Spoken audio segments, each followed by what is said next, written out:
Hello, and thank you for joining me for Positive Psychology this semester. My name is Jennifer, and I'll be your instructor for the rest of this semester, and I'm really glad you're here to participate in this class.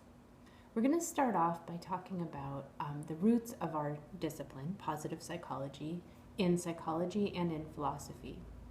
These roots come out of questions like, what is the best life for people? How do we best live up to our potential? How do we learn and grow? So those are some of the first questions we're going to look at. We're going to move on to asking, what are our values and our strengths?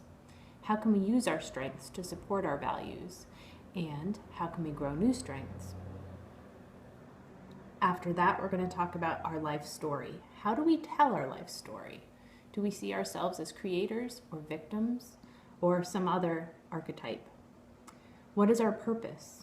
What are we motivated to do, and how do we motivate ourselves?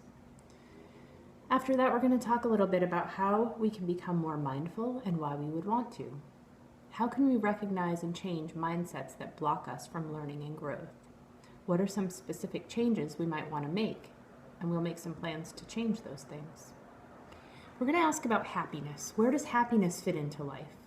Is happiness itself a worthwhile pursuit? Or is it a byproduct of pursuing meaningful goals in other ways? What actions can we do to increase our own happiness and that of others? We're going to talk about acts of giving, gratitude, and love. We're going to talk about love and money and how they relate to our everyday life. We're going to ask about why love is so rewarding and so hard, and how a giving, grateful attitude can change us.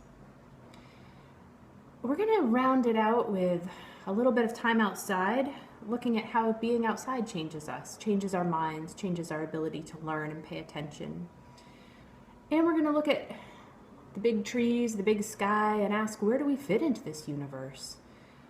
This will lead us into a talk about religion, how we understand ourselves and our place in the world. How do we cope with mortality, death, and trouble? So we'll talk about resilience and adversity and overcoming adversity. Throughout this class, we're going to be asking a lot of questions, and I'm going to ask you to do a lot of questioning and searching and exploring. I want you to do this because it matters to you. It matters to me that you all learn and grow, and that I learn and grow through this experience. So I look forward to taking this journey with you. Thanks.